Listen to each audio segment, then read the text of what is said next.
अल्हम्दुलिल्लाहि नहमदुहु व नुसल्ली अला रसूलिहिल करीम अम्मा बाद फ़अऊज़ु बिल्लाहि मिनश शैतानिर रजीम बिस्मिल्लाहिर रहमानिर रहीम अम खुलिक़ू मिन गैरि शैइन अम हुमुल खालिक़ून व क़ाल नबी सल्लल्लाहु अलैहि वसल्लम मन कानतिल आखिरतु हम्महु जअलल्लाहु गिनाहु फ़ी क़ल्बिही व जमअ लहु शमलह व अततहु दुनिया व हिय राग़िमा वमन कानतिद दुनिया हम्महु जअलल्लाहु फ़क़रहु बैन ऐनैहि व फ़र्रक़ अलैहि शमलह वलम यअतिही मिनद दुनिया इल्ला मा क़ुद्दिर लह।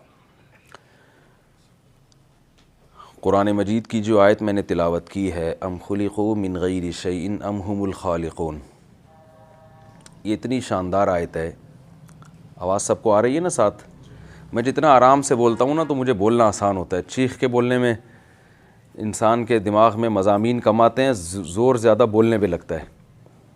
तो इसलिए कोशिश करता हूँ ज़रा आराम आराम से। आपको अगर किसी को आवाज़ ना आए तो फिर मुझे आप बोल दीजिएगा ताकि मैं थोड़ी सी अपना वॉल्यूम बढ़ा दूँ।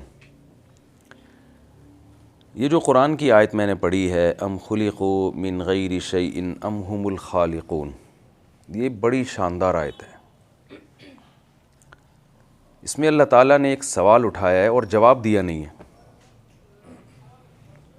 अजीब बात है ना कि सवाल उठाया और जवाब नहीं दिया। बाज़ सवालात ऐसे होते हैं उनका जवाब इतना वाज़े होता है कि वो जवाब देने की ज़रूरत नहीं होती। जैसे आप किसी को कहते हैं कि भाई ये काम कर लो, अब वो आपसे बहस कर रहा है कि ये काम क्यों करूं और काम बहुत वाज़े है, तो आप उससे कहते हैं भाई क्या मैं पागल हूं? कहते हैं ना। तो मतलब ये कि जब मैं एक काम की इतनी ताकीद कर रहा हूँ, इतना समझा रहा हूँ, तो कोई तो हिकमत होगी ना उसमें। तो क्या मैं पागल हूँ? क्या मैं बेवकूफ़ हूँ? क्या आप बहरे हो? क्या आप अंधे हो? इस तरह की लोग बात करते हैं ना कि सुनाई नहीं दे रहा। कुछ सवालात ऐसे होते हैं कि वो सवाल किया जाता है, उसका जवाब नहीं दिया जाता, ये बताने के लिए कि ये सवाल इतना वाज़े है कि इसके जवाब की ज़रूरत नहीं है। मैं जब जुमला अधूरा छोड़ूंगा ना तो आपने उसको मुकम्मल करना है, ताकि मैं ये समझूं कि आप मेरे साथ हैं, बात सुन रहे हैं। ये ऐसा सवाल है, अम खुलिक़ू मिन गैरि शैइन अम हुमुल खालिक़ून, क्या तुम खुद से बने हो या तुमने खुद अपने आप को बनाया है? दो सवाल अल्लाह ने किए एक सेंटेंस में। क्या तुम खुद से बने हो या तुमने खुद अपने आप को, मैंने कहा था ना जुमला मुकम्मल करना पड़ेगा, बनाया, ताकि मैं तुम बेदार हैं, जाग रहे हैं माशाल्लाह। खुद से बने हो या तुमने अपने आप को खुद बनाया है? बस ये सवाल दे के अल्लाह ने छोड़ दिया, इस पर गौर करते रहो। ये ऐसा अजीब सवाल है कि इसके जवाब दर जवाब में आप जाएंगे ना, जब जवाब देंगे तो एक और सवाल खड़ा होगा, फिर जवाब देंगे तो एक और सवाल होगा, फिर जवाब देंगे तो एक और सवाल होगा। वो इतने सवालात हैं, उनका जवाब देते देते आपको सीधा रास्ता मिल जाएगा कि सीधा रास्ता है क्या। असल में दुनिया में कुछ सवालात ऐसे हैं कि जो उठाए ही नहीं जाते। वो कोई किताब ऐसी नहीं है जिसने उसको मौजू बनाया हो।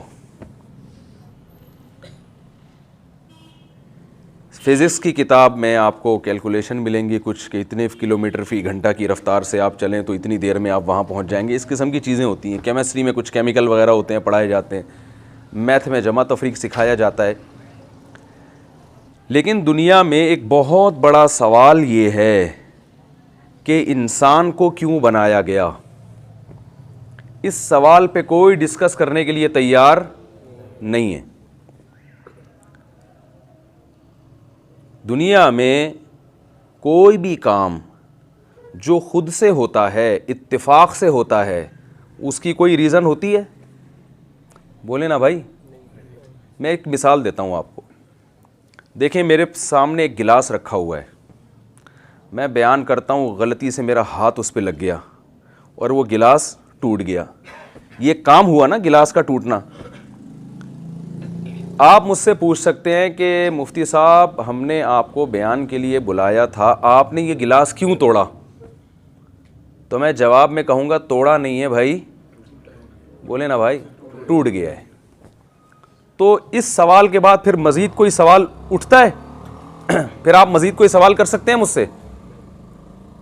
ज़्यादा से ज़्यादा सॉरी का मुतालबा करेंगे कि हमने आपको गिलास तोड़ने के लिए नहीं बुलाया था, या चले गलती से टूट गया तो थोड़ा आइंदा एहतियात करें, यही कहेंगे ना। मज़ीद कोई सवाल नहीं होगा, क्योंकि ये ऐसा काम है जो इत्तेफाक से हुआ है, ख़ुद से हुआ है, तो इसकी रीज़न तलाश करना ज़रूरी नहीं है। लेकिन आप मुझे एक बात बताएं कि एक गिलास मेरे सामने रखा हुआ हो, मैं गिलास उठाऊं और ये इधर दीवार पे जाके तोड़ दूं, तो आपका हक बनता है ना कि ये गिलास आपने क्यों तोड़ा? क्या ख्याल है भाई? और मेरे ज़िम्मे लाजिम है कि मैं उसकी वजह बयान करूं। अगर आप मुझसे पूछते हैं कि मुफ्ती साहब आपने ये गिलास क्यों तोड़ा, तो मैं जवाब में कहूं कि वैसे ही, तो आप फ़ौरन बयान से भाग जाएंगे, भाई ये इनको तो किसी नफ्सियाती हॉस्पिटल में ले गए जाओ, ये बयान करते फिर रहे हैं, इनको तो खुद दिमागी तवाज़ुन ठीक नहीं है। ऐसे ही उठा के गिलास तोड़ दिया, तो हो सकता है ऐसे ही उठा के किसी की गला दबा देंगे। बाद में हम पूछें भाई इनका गला क्यों दबाया, बोले वैसे ही। ऐसे ही किसी के सर पे डंडा मार दें, हम वजह पूछे क्यों मारा, बोले भाई वैसे ही। तो वैसे ही थोड़ी कोई कुछ करता है। जिसमें भी ज़र्रा बराबर हिकमत होगी, ज़र्रा बराबर अक़ल होगी, वो वैसे ही कोई काम नहीं करता। अब आप मुझे एक बात बताओ, ये जो कायनात वजूद में आई है, ये अगर इत्तिफाक से वजूद में आई होती, डार्विन के जो नज़रिया है, थ्योरी है, ऐसे इत्तिफाक से सब कुछ हो गया होता, तो फिर हमें ये ज़रूरत थी ये जानने की कि इसका बनाने वाला कौन है और उसने इसको क्यों बनाया? इस सवाल के जवाब की हमें ज़रूरत थी? भाई बोलना तो पड़ेगा ना। इस सवाल के जवाब की हमें ज़रूरत थी कि क्यों बनाया? भाई बन गई, एक हादसा हुआ, नतीजा, हादसे के नतीजे में वजूद में आ गई वो, तो हम फिर आगे जाते ही नहीं। तभी जो डार्विन के हामी हैं वो ये कहते हैं भाई ऐसा ही हो गया, तब क्या जन्नत क्या जहन्नम क्यों बने, बस लाइफ को एंजॉय करो, मज़े करो, 4 दिन की ज़िंदगी है, कोफ से क्या फ़ायदा। अकबर इलाहाबादी का शेर सुना है ना आप लोगों ने? उन्होंने अपने बच्चे को ख़त लिखा था, वो बच्चा बड़ा मॉडर्न हो गया था, तो उन्होंने अपने बच्चे को ख़त लिखा, छोड़ लिटरेचर अपनी हिस्ट्री को भूल जा, शेख व मस्जिद से ताल्लुक़ क़ता कर, स्कूल जा, 4 दिन की ज़िंदगी है, कोफ्त से क्या फ़ायदा, खा डबल रोटी कलर की कर खुशी से भूल जा। तो फिर तो लाइफ को बस एंजॉय करना चाहिए ना। तभी गोरे कहते हैं बस एंजॉय करो लाइफ को। लेकिन अगर ये कायनात इत्तिफाक से नहीं बनी, इसे किसी ने बनाया है, तो आप बताओ, मैं अगर एक मामूली सा काम करता हूं, एक गिलास तोड़ता हूं, तो मेरे ज़िम्मे लाजिम है कि इसकी वजह पेश करूं, वरना ये पागल होने की अलामत होगी। तो खालिक़े कायनात जिसने हमें बनाया, वो ऐसे ही कोई काम कर सकता है? पूरी कायनात बना डाली उसने और उसकी कोई रीज़न ना हो, वजह ना हो, वैसे ही ये मुमकिन है? भाई अगर मुमकिन है तो बताइए। तो अगर ये कायनात इत्तिफाक से वजूद में आई है, तो इसकी कोई रीज़न, इसकी रीज़न में जाना, इसके बारे में गौर करना, ये हमारे ज़िम्मे लाजिम नहीं है। लेकिन अगर इसको बाकायदा बनाया गया है, खुद से नहीं हुई है, तो फिर इसकी कोई वजह होगी, वो तलाश करना हमारे ज़िम्मे है। अब हम इस सवाल की तरफ आते हैं कि ये खुद से बनी है या किसी ने इसको बनाया है।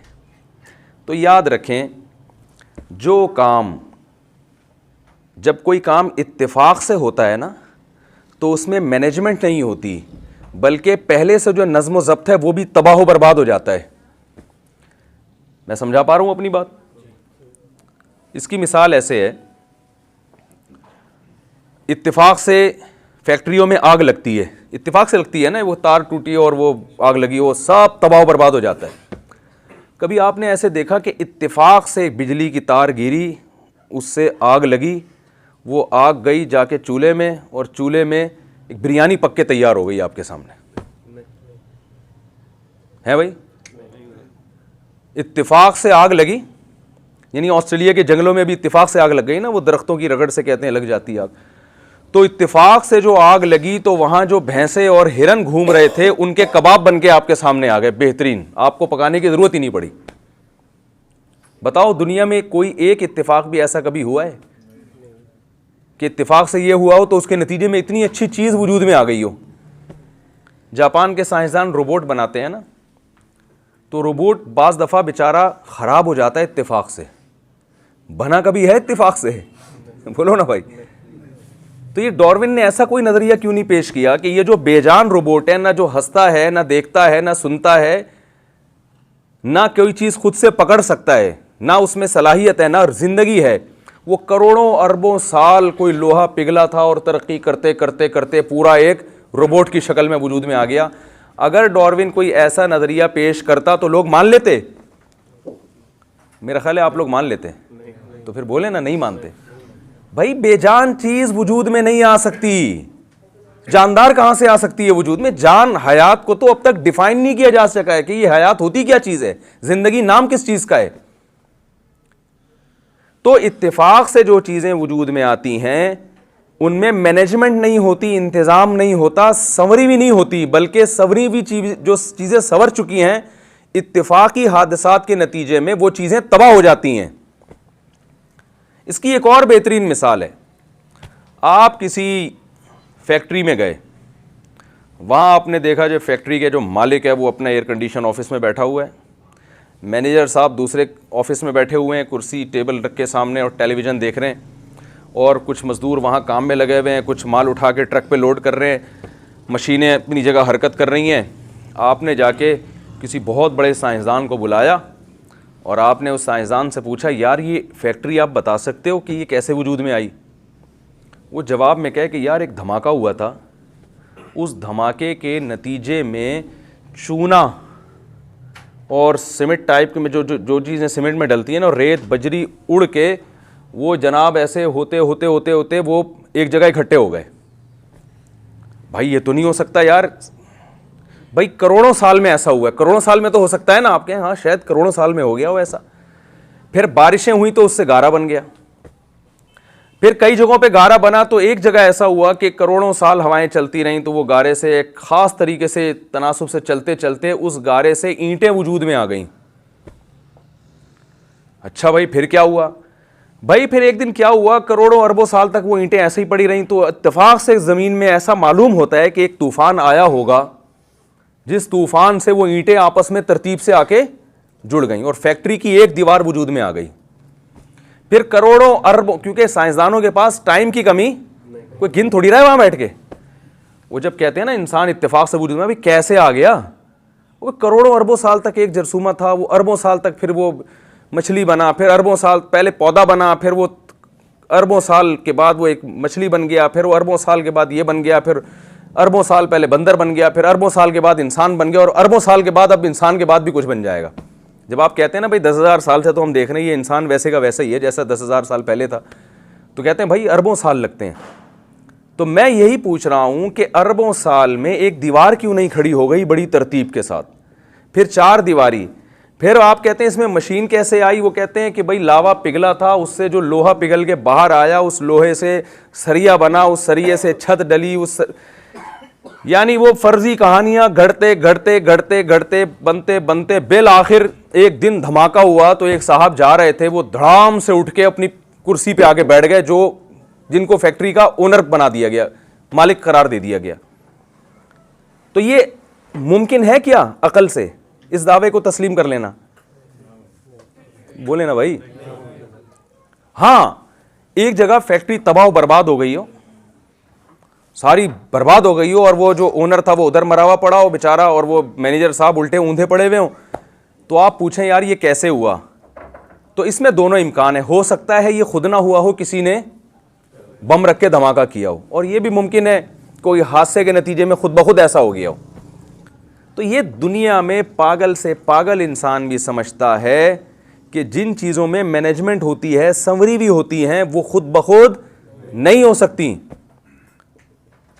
कुछ दिन पहले एक एथियस्ट आए बहस करने के लिए ना कि ये कैसे यार, ये मुझे, वो उन्होंने कोई डार्विन के नज़रिए पढ़ पढ़ के ना पागल हो गए थे वो बेचारे। तो मैंने उनसे कह रहे हैं यार ये तो एक खुद ब खुद हुआ है सब कुछ। मैंने कहा मुझे एक बात बताओ, एक जंगल में एक आदमी जिसने कभी, इंसान तो बहुत पेचीदा मशीन है, खरबूजे की मैंने कहा ऐसी मिसाल देता हूँ जो बहुत ही सादा सी मिसाल है।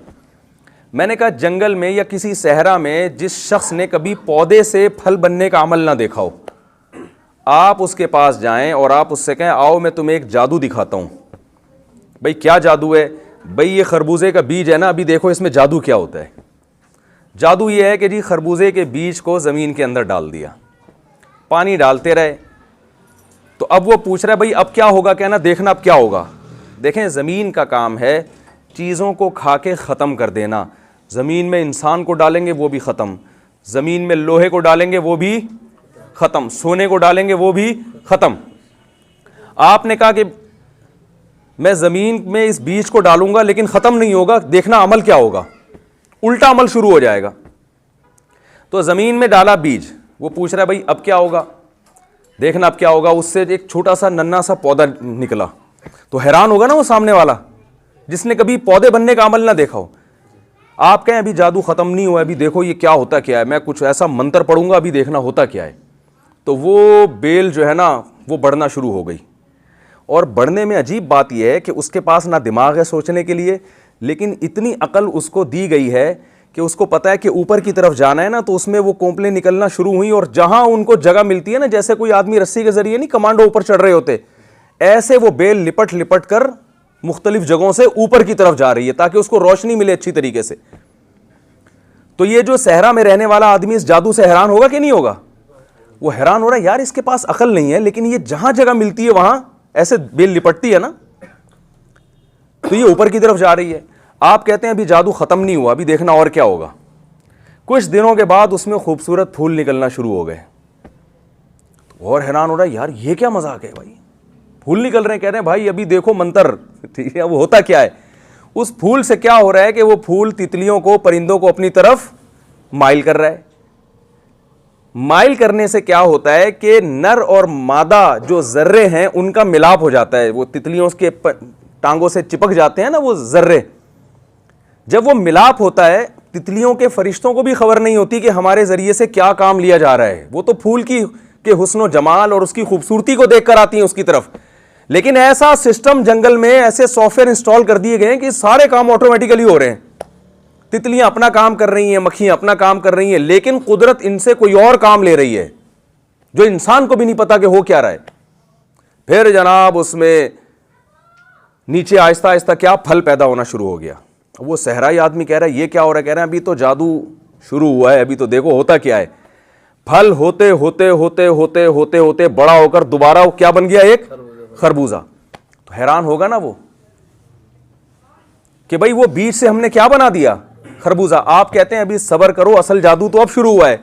जब खरबूजे को काटा तो जो बीज बोया था उस जैसे सैकड़ों बीज उसके अंदर दोबारा। ये जो साइकिल है, सर्कल है, क्या इत्तेफाक से वजूद में आ सकता है? ये दुनिया में इससे बड़ा कोई पागल खुदा की कसम पैदा नहीं हुआ जो कहे कि चीजें घूम के दोबारा अपनी असल हालत में इससे अच्छे अंदाज में आ जाएं। और फिर जो बीज पैदा हुआ उसमें से हर बीज में ऐसे करोड़ों खरबूजे पैदा करने की सलाहियत, वो सॉफ्टवेयर उसमें इंस्टॉल हुए हुए हैं, और हर खरबूजे में फिर ऐसे सैकड़ों बीज होंगे। मैंने कहा ये कोई सिर्फ एक खरबूजे की मिसाल दे दी जाए ना, तो जिसमें जर्रा बराबर अकल होगी वो कहेगा अल्लाह की कसम ये खुद से पैदा नहीं हो सकता। इंसान का प्रोसेस खरबूजे से करोड़हा गुना ज्यादा पेचीदा है। इंसान का जो प्रोसेस है ये कैसे वजूद में आ गया भाई?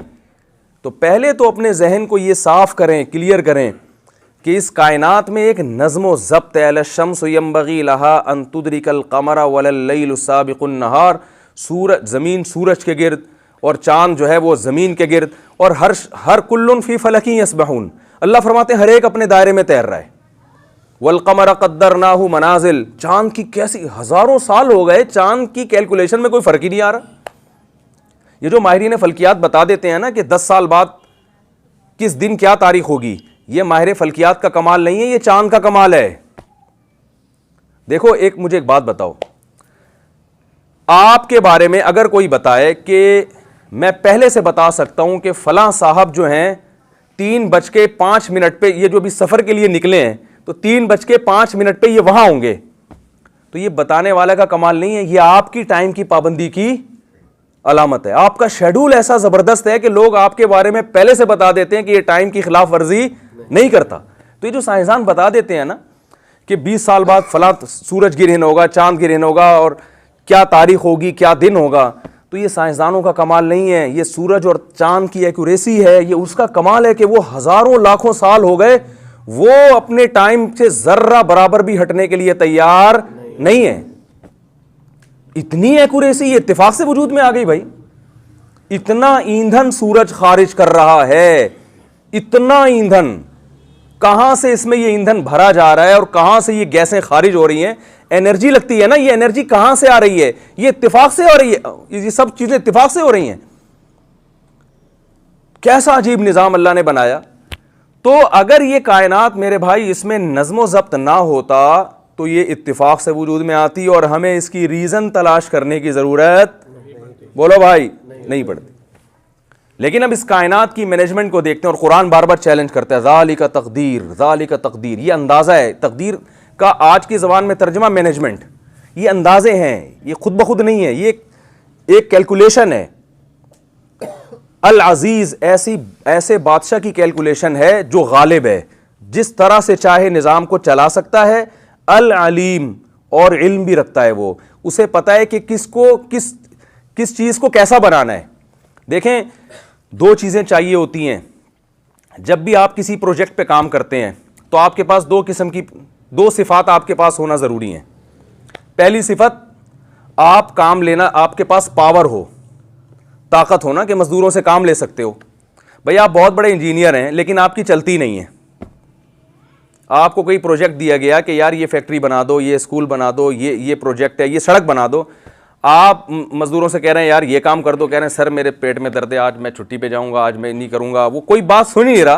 तो आप कितने बड़े इंजीनियर हो, आप काम करवा सकते हैं? या हुकूमत ने आपको इख्तियारात ही बहुत महदूद दिए हों, आप काम नहीं करवा सकते। तो काम तभी जितने जो इंजीनियर हैं ये या ठेकेदार हैं, ये हुकूमतों से रब्ता करते हैं, इलाके के नाजिम को कुछ खिलाएंगे कुछ, ताकि इख्तियारात बढ़े हमारे, हम काम कर सकें। दूसरी चीज़ है, जो काम आप कर रहे हो उस काम में भी आपको महारत होनी चाहिए। यही वजह है कि महल्ले का दादा कितना ही बड़ा क्यों ना हो, आप उसे प्रोजेक्ट नहीं देते, चाहे वो कितना बड़ा दहशतगर्द हो। भाई पावर तो है तेरे पास, लेकिन तुझे इस काम की सलाहियत नहीं है। तो अल्लाह फरमाते हैं कि इस कायनात में जो तुम्हें नज़्म ज़ब्त नज़र आ रहा है, और इस कायनात में अहसना कुल्ल शैइन खल्क़हू सुम्मा हदा, जिस चीज़ को जैसा बनाना चाहिए था बिल्कुल वैसा ही बनाया है, और उसको फिर उसके नेचर के रास्ते पर मैंने चला दिया है। तो ये जो मैनेजमेंट तुम्हें नज़र आ रही है, ये इसकी अलामत है कि इसको नंबर 1 किसी ने बनाया है, नंबर 2 जिसने बनाया है वो बहुत ताकतवर है, ये कमज़ोर का काम नहीं है, नंबर 3 वो बड़ा ज़बरदस्त इल्म रखता है, उसे पता है किस चीज़ को कैसा बनाना चाहिए था। शेर की खुराक अल्लाह ने गोश्त रख दी है तो उसको दांत उसी हिसाब से दिए हैं। बकरी की खुराक अल्लाह ने घास रख दी है, उसके दांत उसी हिसाब से दिए हैं। ऐसा नहीं कभी कायनात में हुआ कि जो घास खाने वाला जानवर है उसे चीर फाड़ की सलाहियत दे दी हो, और जो गोश्त खाने वाले जानवर हैं उन्हें मिनमिनाने की और हिनहिनाने की सलाहियत दे दी हो अल्लाह ने। कभी हुआ ऐसा? एक एक चीज, जब मूसा अलैहिस्सलाम से फिरौन ने पूछा ना कि अल्लाह कौन है, तो मूसा अलैहिस्सलाम ने एक लफ्ज में डिफाइन किया, अहसना कुल्ल शैइन खल्क़हू सुम्मा हदा, कि जिसने हर चीज को बनाया बेहतरीन अंदाज से। देखें, किसी कंपनी की कोई प्रोडक्ट होती है तो कंपनी के माहिर होने की अलामत यह है कि इसने इस प्रोडक्ट को बेहतरीन अंदाज से बनाया कि नहीं बनाया। वही गाड़ी आप जापान की ले लो, बिल्कुल वही मॉडल पाकिस्तान से ले लो, तो फर्क होगा ना दोनों में। एक्यूरेसी किस में ज़्यादा होगी? जापानी, जो जापान से मेड इन जापान है, तो वो ज़्यादा अच्छा बनाते हैं।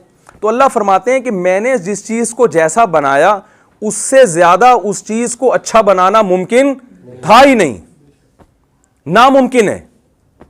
शेर में अल्लाह ने धाड़ रखी है, क्यों? गोश्त है ना उसकी खुराक, तो उसके लिए रोब भी चाहिए, क्योंकि गोश्त खाने के लिए उसको शिकार करना पड़ेगा, दहशतगर्दी कुछ ना कुछ उसको मिटानी पड़ेगी जंगल में। अगर अल्लाह उसको बकरी की तरह मिनमिनाने की सलाहियत दे देते तो आप क्या समझते हैं कि खुद लोमड़ियाँ उसके कदमों में आके गिरती, या हिरन उसके कदमों में आके गिरते, भाई आप हमें खा लें? क्या ऐसा मुमकिन है? बकरी को इसकी ज़रूरत नहीं थी धाड़ने की, दुम्बे को ज़रूरत नहीं थी, उसकी खुराक घास है। तो जिस चीज़ को आप देखते हैं ना, एक एक चीज़ एक एक चीज को बिल्कुल उसी हिसाब से बनाया, हत्ता के परिंदों की चोंच और उसका डिजाइन, वो भी हर परिंदे का अलग है, एक जैसी चोंच नहीं है। जिस परिंदे को समंदर के गहराई में जाके शिकार करना है उसको लंबी चोंच दी है, जिस परिंदे को की खुराक ऐसी है कि उसको फलों को खाना है ना चीर के, तो उसको थोड़ा सा कर्व चोंच बना दी उसकी, ताकि उसको खोदने में कुरेदने में आसानी हो। हर चीज को, इस पे तो जितनी रिसर्च हो कम है, जिस चीज को जैसा बनाना चाहिए था बिल्कुल वैसा बनाया, और फिर सुम्मा हदा, उसको उसकी नेचर के रास्ते पर चला दिया। अब आप देखें, बकरी का बच्चा पैदा होता है, पैदा होते ही थनों की तरफ लपकता है वो, क्योंकि अब उसकी जरूरत क्या है, दूध पीना। तो मां को अल्लाह ने बोलने की सलाहियत नहीं दी है, तो बच्चे में पैदा होते ही ना उसे दुनिया का कुछ नहीं पता, लेकिन उसे यह पता है कि मेरी खुराक कहां मिलेगी और वो मेरे हलक में कैसे उतरेगी। तो ये भाई खुद ब खुद ये चीजें नहीं हो सकती। हमारे जामिअत रशीद में जब ये डिजिटल कैमरे की तहकीक हो रही थी ना, तो मुख्तलिफ इसके माहिरीन को बुलाया गया, जो डिजिटल कैमरे को बहुत अच्छी तरह उन्होंने पढ़ा है। तो उन्हीं माहिरीन में से एक आए, उन्होंने हमें बताया कि ये जो डिजिटल कैमरा तस्वीर बनाता है, ये इंसानी आँख को साइंसदानों ने कॉपी किया है। जैसे मैं भी आपको देख रहा हूँ ना, तो आँख के पर्दे पे आपकी तस्वीर बन रही है, रोशनी की लहरें टकरा के आएंगी, आँख के पर्दे पे जाएंगी और पीछे वो बरकी लहरों में तब्दील होंगी, और वो लहरें फिर दिमाग जो है ना, पीछे कुछ ऐसे आलात लगे, उन लहरों को रिवर्स करके दोबारा रोशनी की लहरों में लेकर आएगा वो, और फिर उल्टी तस्वीर बनेगी, दिमाग उसको फिर क्या करेगा, सीधा कर देगा। उन्होंने कहा कि ये जो डिजिटल कैमरा है ये साइंसदानों की ईजाद नहीं है, ये आँख को उन्होंने कॉपी किया है। समझ में आ रही है बात? आँख को उन्होंने क्या किया है, कॉपी।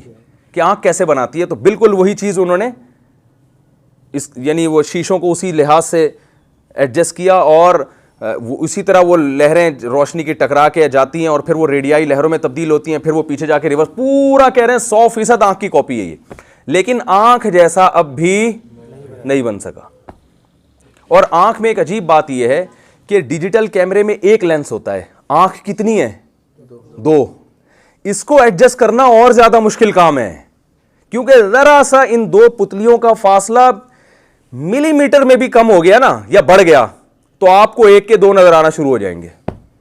तो उसको मां के पेट में, मां रोटी खा रही है भाई, गोश्त खा रही है, अंडे खा रही है, दूध पी रही है, उससे बच्चे की आंखें बन रही हैं, और ऐसे बेहतरीन तरीके से खोपड़ी में उनको फिट किया जा रहा है, एडजस्ट किया जा रहा है कि उन दो पुतलियों का फासला ऐसे तनासुब के साथ रखा जा रहा है कि जितना फासला होना चाहिए उसमें मिलीमीटर का 1000वां हिस्सा भी फर्क नहीं आ रहा, और उनको ऐसा फिट कर दिया है कि सारी जिंदगी वो फासला तब्दील नहीं होता। ऐसा उसको एल्फी से जोड़ दिया, समत बॉन्ड से जोड़ दिया, ये स्क्रू टाइट कर दिए कि ये हिले नहीं है, क्योंकि ये जरा सा हिला तो इसको फिर पूरी दुनिया हिलती हुई नजर आएगी। फिर तो मैं लतीफ़ा सुनाता हूं ना, एक डॉक्टर के पास एक साहब गए और कहने लगे, डॉक्टर साहब मुझे एक के दो नजर आते हैं, मैं क्या करूं? डॉक्टर साहब ने कहा, आप चारों को ये बीमारी है? उनको कितने नजर आ रहे थे? एक के चार नजर आ रहे थे, तो उनका थोड़ा सा ज्यादा फासला हो गया होगा। तो आप मुझे बताओ कि दो ईंटों को तरतीब से लगाना ये इतना मुश्किल नहीं है जितना दोनों आंखें दिमाग में तरतीब से फिट करना। तो दो ईंटें कभी इत्तेफाक से नहीं लगी होंगी, ये दो आंखें कैसे फिट हो गई? बात बताओ कि कॉपी आसान होती है या ओरिजिनल? देखो चाइना कॉपी बनाता है ना, सैमसंग की दर्जनों कॉपियां उसने मार्केट में फेंकी हुई हैं। उस सैमसंग के जो कैमरा है, जो कॉपी है, उसके बारे में कोई अगर ये कहे कि ये करोड़ों साल से इत्तेफाक से वजूद में आ गया, ये मान लोगे? तो जब वो नहीं मानोगे तो जो ओरिजिनल है वो कहां से आ जाएगा? तो अब मुझे एक बात बताओ, ये जो डिजिटल कैमरा है ये इंसानी आंख की कॉपी है, तो ओरिजिनल क्या हुआ? ओरिजिनल कैमरा कौन सा है भाई? बोलें तो सही ना, इंसानी आंख ओरिजिनल है। तो आप मुझे बताओ, जो कॉपी किया हुआ कैमरा है उसके बारे में अगर डार्विन ये नजरिया पेश करता कि अरबों खरबों साल में शीशे मीशे आपस में इत्तेफाक से जुड़ गए और पिघल के रेत शीशा बना और यूं एडजस्ट हो गए और इत्तेफाक से ही बैटरी आके ठा करके उसमें लग गई और वो वीडियो बनना शुरू हो गई, कोई मानेगा दुनिया में? उसको तो नहीं मानेंगे। और जिस कैमरे की कॉपी करके बनाया गया है, जो मां के पेट में बन रहा है, रोटी खा के बन रहा है, दूध पी के बन रहा है, कोई ग्लासेस इस्तेमाल नहीं हो रहे उसमें। अजीब बात है ना। देखे, मां पहले रोटी खाती है, खून बनता है सिर्फ। जैसे ही बच्चा पेट में आया, अब माँ रोटी खाएगी तो बच्चे का जिगर भी बनेगा, दिल भी बनेगा, उसी रोटी से दिमाग भी बनेगा, फेफड़े भी बनेंगे और हर चीज बनती है। और इधर बच्चा बाहर आया तो अब कुछ भी नहीं बनेगा सिवाय दूध के। अब बच्चे का उसी रोटी में कैसे करिश्मे रख दिए भाई उसने। जब चाहता है उस रोटी से बच्चे की आंख बनाता है, जब चाहता है उस रोटी से बच्चे के बाल बना देता है, जब चाहता है उस रोटी से नाखून बना देता है, जब चाहता है उससे हड्डियां बना देता है, और जब जरूरत नहीं रहती तो अब बच्चे के लिए दूध बनाता है और दूध बना के उसको मां की छातियों में पहुंचा देता है। और बच्चा जब पैदा होता है, कुरान कहता है ला तालमून शैआ, तुम्हें कुछ भी नहीं पता होता जब तुम पैदा हुए हो, लेकिन उसे यह पता चल जाता है कि दूध कहां से मिलेगा और कैसे मेरे हलक में उतरेगा। फौरन बच्चा पैदा होता ही मां की छातियों की तरफ लपकता है वो। ओ भाई, ये इत्तेफाक से नहीं हो सकता। अब मैं आपको एक बात कहता हूं कि साइंसदान डिजिटल कैमरे के बारे में तो नहीं कहते कि ये इत्तेफाक से वजूद में आया है, लेकिन अपने बारे में कह देते हैं कि हम इत्तेफाक से वजूद में आए हैं। वजह पता है क्या है इसकी? वजह है भाई? नहीं मालूम ना? इसकी वजह यह है कि इसके खालिक वो खुद हैं, समझ रहे हैं? और जब खुद कोई चीज बनाते हैं तो उस पे उठने वाले सवालात के उनके पास जवाब हैं, लेकिन जब अपने बारे में ये कहेंगे हमें किसी ने बनाया है, तो फिर ऐसे ऐसे सवालात उठेंगे कि जिनका जवाब देते देते बिल आखिर उनको मजहब को मानना पड़ेगा। मजहब को मानने के नतीजे में उलमा को मानना पड़ेगा, पैगंबरों को मानना पड़ेगा। पैगंबरों को मानने के नतीजे में शराब हराम हो जाएगी, जिना हराम हो जाएगा, नाइट क्लब हराम हो जाएगा, शिर्क हराम हो जाएगा। और ये जो उन्होंने पूरी दुनिया में जो एक तूफान बेहयाई का खड़ा हुआ है, सूद हराम हो जाएगा। वो सारी चीज, नमाज फर्ज हो जाएगी, हज फर्ज हो जाएगा, ज़कात फर्ज हो जाएगी, और माँ बाप को ओल्ड होम में जमा कराना हराम हो जाएगा, और बीवी पर शौहर की इताअत वाजिब हो जाएगी, और शौहर पर बीवी का खर्चा वाजिब हो जाएगा, और नज़र की हिफाजत फर्ज हो जाएगी, और जो है ना गरीबों का खाना। ये इतने सारे वो चीज़ें स्टेप बाय स्टेप मानना पड़ेगा कि नतीजा ये निकलेगा कि आखिर में उनको मजहब की ज़रूरत को मानना पड़ जाएगा। और इससे इंसान क्या करता है? जान छुड़ाता है। क्योंकि इंसान की अय्याशी में जो सबसे बड़ी रुकावट है, मजबूत रुकावट, वो क्या है? मजहब है।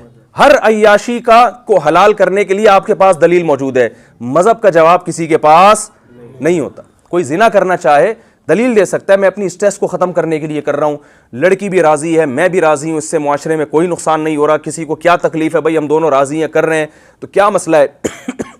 तो आप अकली दलाइल से उसका जवाब दे सकते हैं भाई, जब मैं जुल्म भी नहीं कर रहा, वो भी राजी है, उसको भी वो, और डॉक्टर तो और आप रिपोर्ट पेश कर देंगे भाई, अगर आप अपनी शहवत को कुचलते रहोगे, दबाते रहोगे, स्ट्रेस में चले जाओगे, आप डिप्रेशन के मरीज बन जाओगे। कोई बात नहीं, अगर जाके नाइट क्लब में थोड़ा बहुत पी लिया और थोड़ा बहुत इंजॉय कर लिया, इससे स्ट्रेस खत्म होती है, डिप्रेशन खत्म होती है।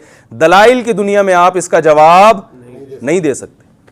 मजहब रोकता है भाई, हराम है, बस जब हराम है तो अब मजहब अगर सही है तो उसका रोकना भी क्या है? बोलो ना भाई। और साइंस की डिक्शनरी में मजहब के लिए जगह नहीं है। किसी लेबोरेटरी में कभी टेस्ट हुआ कि मूसा अलैहिस्सलाम सच्चे नबी थे या नहीं थे? बोलो भाई, कभी टेस्ट हुआ कि नबी सल्लल्लाहु अलैहि वसल्लम के बारे में भाई रिसर्च हो रही है कि वाकई आखिरी नबी थे या नहीं थे? वो कहते हैं मजहब को हटाओ, मादी जिंदगी पे बहस होगी। तो बात यह है कि अगर इंसान के खालिक को फर्ज कर लिया जाए तो फिर बहुत सारे सवालात खड़े होते हैं। वो सवालात कुरान ने उठाए हैं। अल्लाह को पता था ये सवाल फिजिक्स की किताबों में नहीं होगा, क्योंकि इंसान ये किताबें लिखेगा ना, ये इस किस्म के सवालात मार्केट में लाएगा ही नहीं है। अरे मार्केट में वही चीज़ लाई जाती है ना जो बिकती है, जिसका आपको फ़ायदा हो। भाई आप मार्केट में किसी दूसरे की प्रोडक्ट लेकर आएंगे?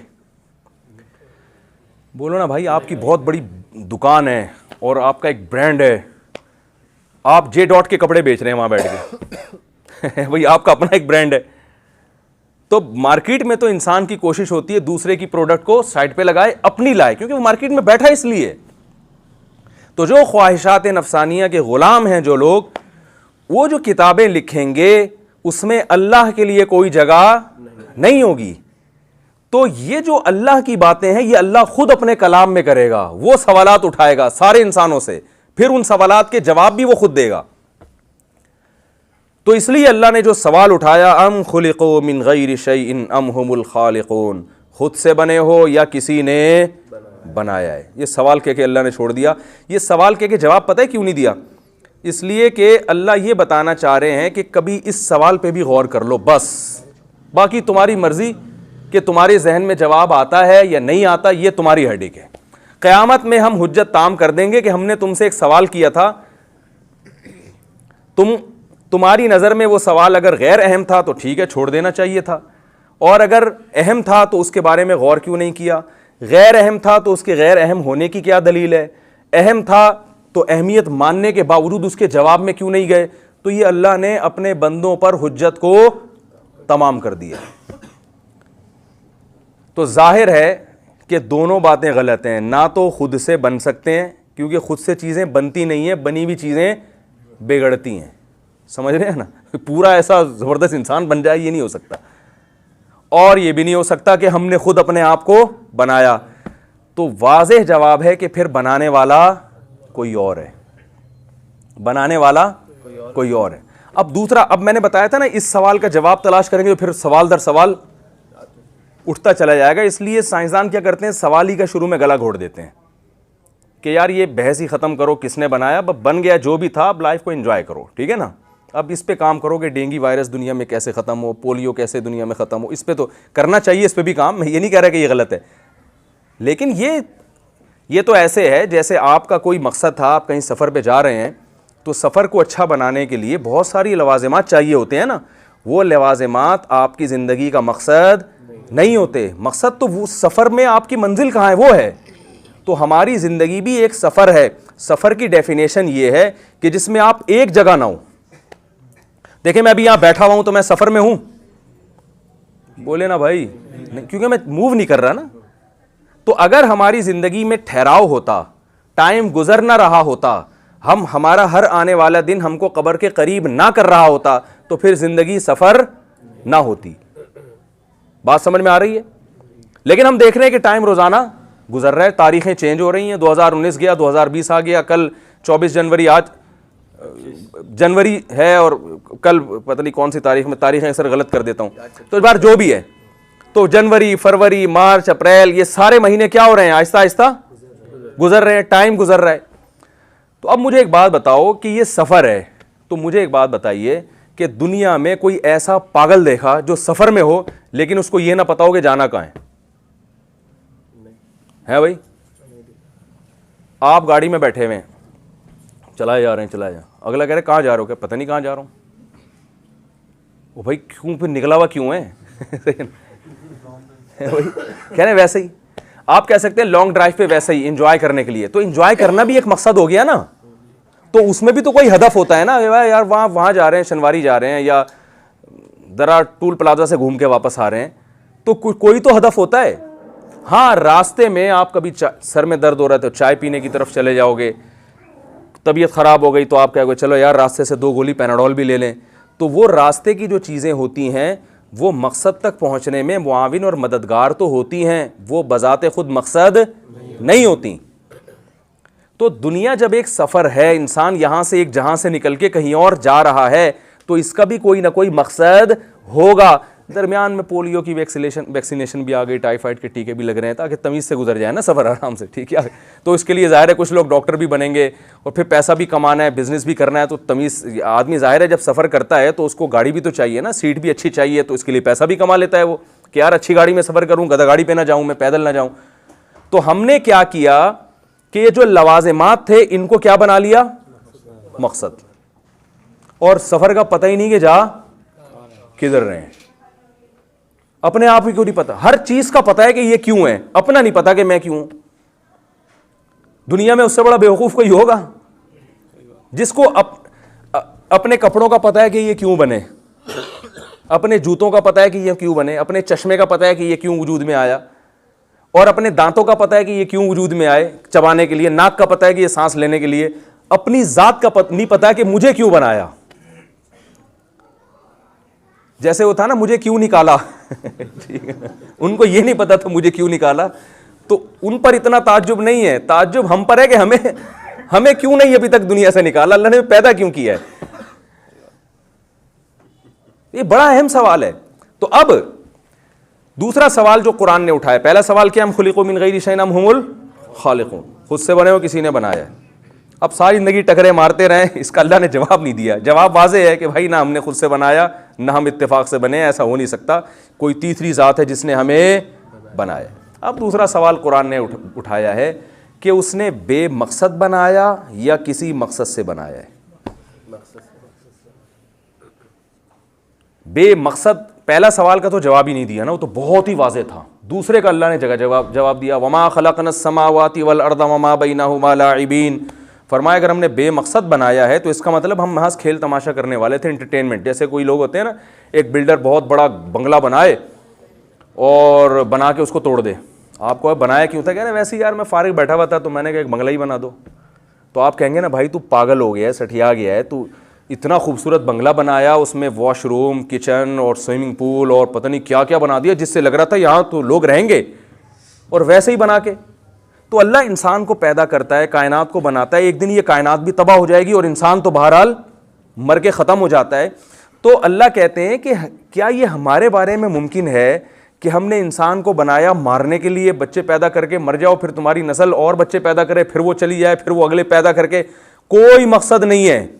क्या तुम कोई, मैं गिलास यहां से उठा के तोड़ दूं और आप पूछें मुफ्ती साहब क्यों तोड़ा, मैं कहूं वैसे ही, तो आप मुझे कमरे से बाहर निकाल दें।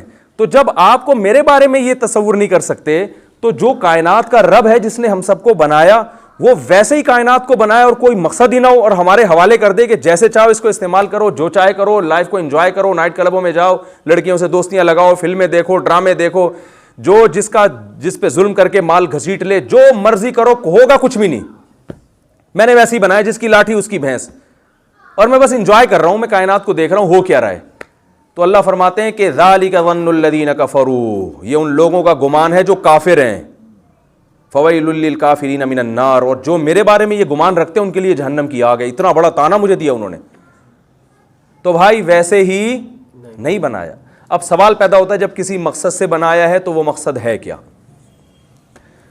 देखिए हमारे पास इस सवाल का जवाब, एक तो वो जवाब है जो इंसान देते हैं, और एक वो जवाब है कि जब इंसान जवाब देने से आजिज हो जाए तो हम कहते हैं, बनाने वाले से पूछा जाता है भाई आप ही बता दें।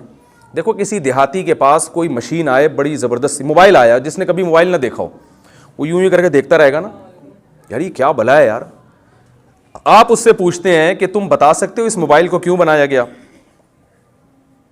कोई साइंसदान ने ना मोबाइल ईजाद करके किसी देहाती के हाथ में पकड़ा दिया कि ज़रा गौर करो ये क्यों बनाया, वो इधर उधर घुमाएगा उसको। आपको पता है जब पहली दफ़ा कहते हैं किसी गांव में गाड़ी आई ना, तो लोग घास फूस लेके उसके पास आ गए थे। ये बड़ा मशहूर वाक़या, पता नहीं सही है गलत है, लेकिन मुमकिन है कि यार ये कोई गाय टाइप की कोई चीज़ है, इसके टायर हैं तो शायद ये खाएगी पिएगी। तो आपकी समझ, वो गंवार की समझ में नहीं आएगा। वो यकीनन आजिज़ आके पूछेगा, भाई जिसने बनाया है उससे पूछा जाएगा कि ये क्यों बनाया गया। वो बताएगा भाई जैसे आप बाइक ख़रीदते हैं, गाड़ी ख़रीदते हैं, तो उस पर लिखा होता है कि ये बाइक पे लिखा होता है 2 आदमियों को बिठा के ले जाने के लिए। हमने पूरी चिंची लगा के उसके पीछे 25 आदमियों को बिठा दिया होता है ना। जापान की कुछ कंपनियां यहाँ बंद हो गई बाइकों की। मैंने एक साहब से पूछा, यार वो पहले तो बड़ी अच्छी अच्छी बाइकें आया करती थी, वो जापान अब क्यों नहीं भेजा? उन्होंने कहा वो जापान की जो बाइकें को लोगों ने पीछे चिंची लगा के जब से चलाया है ना, तो जापान ये गम बर्दाश्त नहीं कर सका। जापान ये गम बर्दाश्त नहीं कर सका, क्योंकि वो कह रहे जिस मकसद के लिए मैंने बनाया है, वो कह रहे मुझे ऑर्डर देते मैं इस मकसद के लिए अलग से कोई चिंची बना देता ना। आपने जो बाइक 2 आदमियों को बिठाने के लिए 25 आदमी बिठा के ले जा रहे हैं। हमारे यहाँ तो कैलकुलेशन करते हैं ना। एक चिंची वाले से मैंने पूछा, यार ये तुमने सुजुकी बाइक यहाँ लगा दी है, पूरी पीछे इतने लोग, ये इसका इंजन तबाह नहीं हो जाएगा? कहते हैं होता है।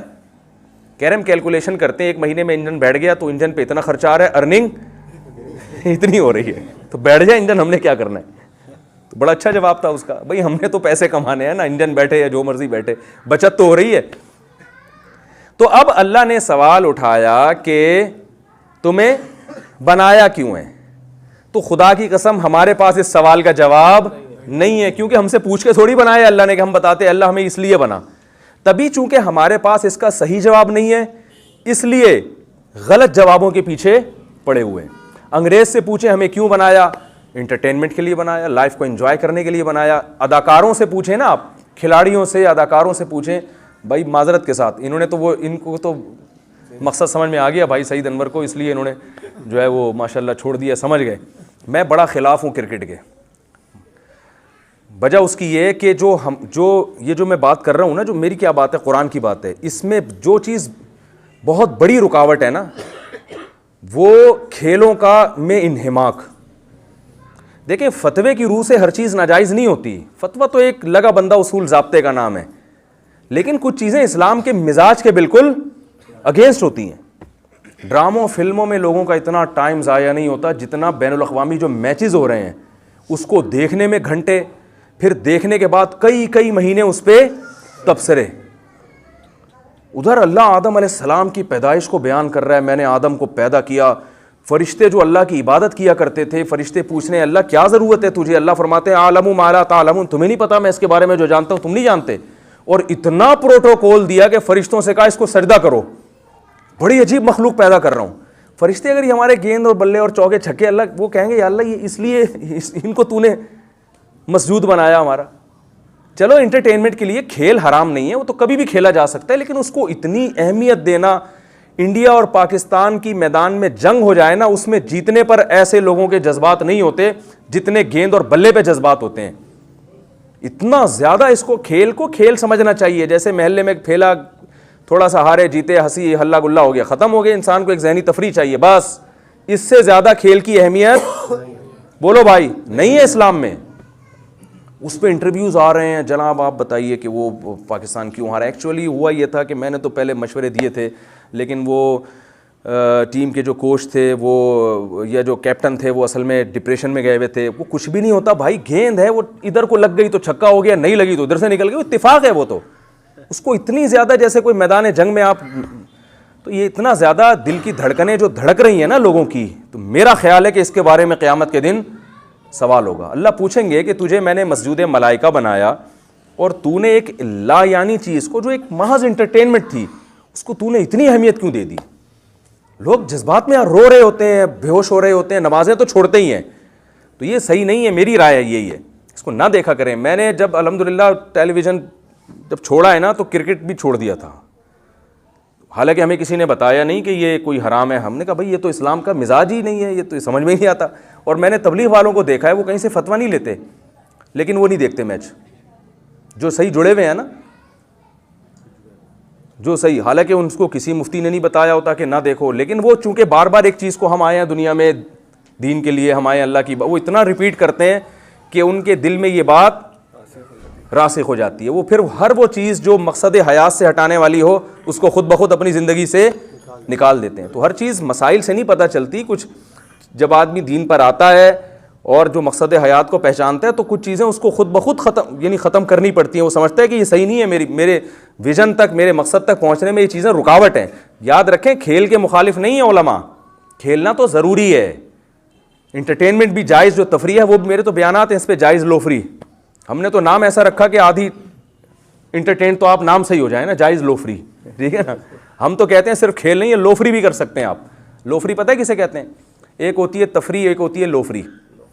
जब इंसान का दिमाग थक जाता है दिन भर काम करके, मुख्तलिफ दिमागी काम, तो उसको थोड़ी बहुत लो फ्री भी करनी। तफरी में आप जब घर से निकलते हैं तो आपको पता होता है मैं कहाँ जा रहा हूँ। लो फ्री में जब आप घर से निकलते हैं आपको पता नहीं होता, वो लो फ्री है भाई यार। आप बिल्कुल, क्योंकि जब आप घर से निकलते हैं ना तफरी के लिए, उसमें भी एक टेंशन होती है यार, इतने बजे पार्क पहुंचना है, इतने बजे स्विमिंग पूल पहुंचना है, इतने बजे पता नहीं बंद ना हो जाए, बाड़ी भगा रहा है, ये भी टेंशन है। लिख लो, हम अब दुबई में थे, हमारे एक दोस्त ने हमें बुलाया, अल्लाह उनकी उम्र में बरकत दे। तो अब वो सुबह निकल रहे हैं फलाने पार्क जाने के लिए, तो वो इत्तेफाक से बंद हो गया, लेट पहुँचे। तो मुझे कहने लगे यार, मैंने कहा भाई मैं जब निकला था ना, तो मेरा मुराद पिकनिक या तफरी नहीं थी, मेरी नीयत लो फ्री की थी, ठीक है ना। हमने पहले से नीयत क्या कर ली थी? लो फ्री की, कि भाई कोई काम नहीं है, यहाँ दिमाग को फ्रेश रखना है, तो टेंशन नहीं लेनी है। तो ये टेंशन भी नहीं लेनी है कि इतने बजे पार्क पहुँचना है, बस निकल गए, यही लो फ्री है। तो हम तो इसके कायल हैं भाई। तो आप ये ना समझें कि खेल के ख़िलाफ़ हैं, लेकिन हर चीज़ की एक लिमिट होती है, हद होती है, और उसको बहुत ज़्यादा अहमियत। लो फ्री के चक्कर में आप करोड़ों का नुकसान थोड़ी करोगे, आप अपना टाइम थोड़ी बर्बाद करोगे, जो अहम काम है वो भी आप छोड़ दो, ऐसा थोड़ी होता है। तो जल्दी से बात को समेट के ख़त्म करता हूँ। हाँ, अल्लाह ने फरमाया कि तुम्हारे पास इस सवाल का जवाब नहीं है, क्योंकि इंसान के पास इसका जवाब नहीं है, लिहाजा कोई ज़िना में लग गया, कोई शराब में लग गया। आप देखें, जो कौम दुनिया में जिनके यहाँ बेहतरीन नफ्सियाती डॉक्टर हैं, हमारे यहाँ के जितने नफ्सियाती डॉक्टर्स हैं ना, उनमें जो ज़्यादा माहिर वो हैं जो यूरोप से पढ़कर आए हैं। ऐसा ही है ना, मैं नफ्सियाती डॉक्टरों से मिला हूँ, जो यूरोप से पढ़कर आए हैं ना, वो यहाँ के डॉक्टरों को मानते ही नहीं हैं। वो कहते हैं अभी इनको क्या पता, वो तो यूरोप तो बहुत आगे जा चुका है इस फील्ड में। लेकिन कमाल की बात यह है कि जिन डॉक्टरों से आप पढ़कर आ रहे हो, वो अपनी कौम की को स्ट्रेस से और डिप्रेशन से नहीं निकाल सके। सबसे ज़्यादा खुदकुशियाँ उनके यहाँ हो रही हैं, सबसे ज़्यादा डिप्रेशन की गोलियाँ वो खा रहे हैं, सबसे ज़्यादा खुदकुशियाँ उनके यहाँ हो रही हैं। पहले तो मैं मजाक समझता था, मुझे एक साहब ने बताया, और कि मैं नाम नहीं लूँगा किसी कंट्री का, उन्होंने बताया कि इतनी खुदकुशियाँ हो रही हैं कि बाकायदा वेबसाइट्स बन चुकी हैं, क्योंकि जिस चीज़ की डिमांड होती है ना तो लोग वो उसी को बिज़नेस बना लेते हैं। तो अब खुदकुशी करने वाले इतने हो गए कि इंटरनेट पे बहुत से लोगों ने इसको बिज़नेस बना लिया है कि क्या आप मरना चाहते हैं? अगर आपका जवाब जी में है तो हमारे पास आपको मारने के दर्ज झेल बेहतरीन तरीके हैं। इज्तिमाई सतह पे मरना चाहते हैं आप जैसे और भी कुछ टेंशन ज़्यादा लोग हैं तो उसका भी एक अलग से इंतज़ाम है, और अगर आप अकेले मरना चाहते हैं और गारंटी के साथ मरेंगे आप बताओ यार, वो कौमें, आपको पता है दुनिया में नाम नहीं लेना चाहता, आजकल मेरे बाहर सफ़र भी हो रहे हैं तो बाज़ दफ़ा ख़तरा होता है कि वो कहेंगे हम उधर तो हमारे बारे में ये बोल रहा था, अब वीज़ा लेने आ गया है।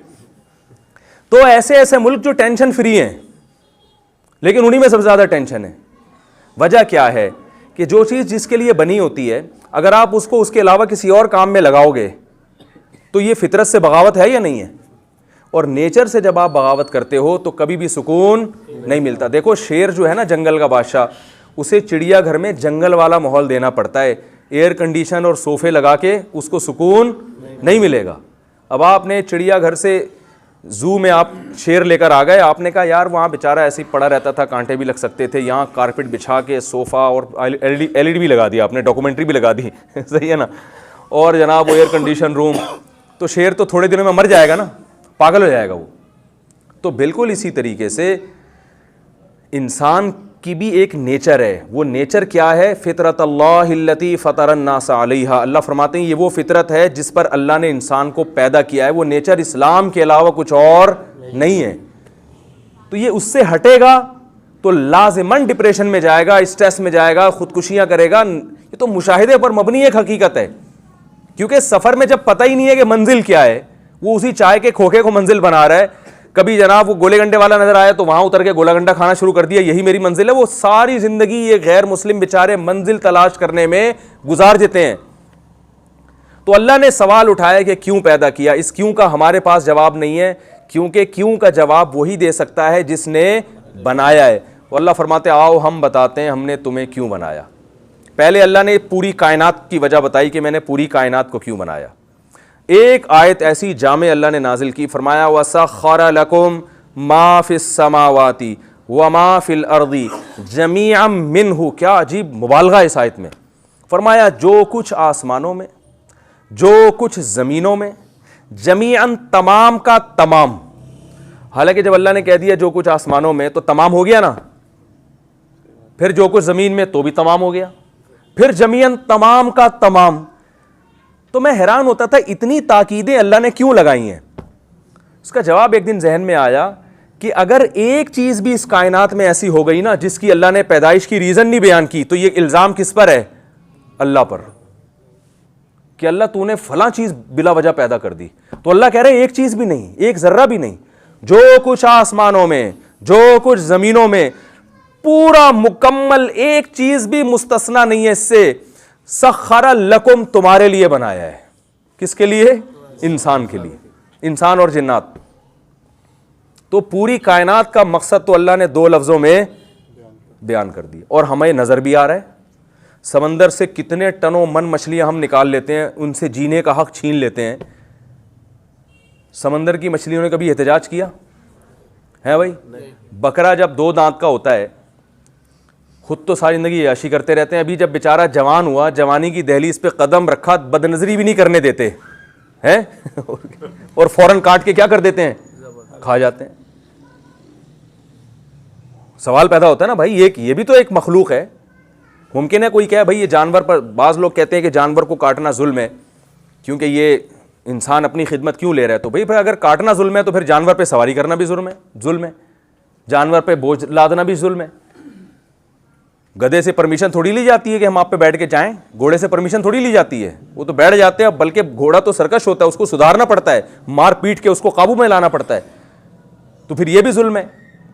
लेकिन अगर ये जुल्म नहीं है, इसलिए इसका क्यों जवाब इसका ये कि भाई ये घोड़ा गधे किसके लिए पैदा किया अल्लाह ने, हमारे लिए, तो फिर काट के खाना भी जुल्म नहीं है। तो हमारे लिए का मतलब है अल्लाह ने फरमाया जिस तरह से चाहो फायदा उठाओ। ये पूरी कायनात बनी किसके लिए है? तुम्हारे लिए। अगर ये जवाब गलत है तो भाई इसके मुकाबले में कोई दूसरा जवाब लेकर आओ। दूसरा जवाब, बाज दफा किसी के दावे की बेहतरीन दलील ये होती है कि अगर ये दावा गलत है तो सही दावा पेश कर दो। भाई आप समझ रहे हैं कि नहीं समझ रहे? भाई मैं आपसे कहता हूं आपने मेरे 1 लाख रुपए खाए हैं, आप कहते नहीं 1 लाख नहीं खाए, आप कहते हैं फिर बता दो कितने खाए हैं, कह रहे पता नहीं कितने खाए हैं, तो फिर अदालत मेरी बात मानेगी ना। या तो तुम कोई फिगर बताओ भाई, 1 लाख नहीं 1.5 लाख बोलो, 2 लाख बोलो। आप खुद भी कोई दावा नहीं कर सक रहे तो फिर मुद्दई के दावे को माना जाता है।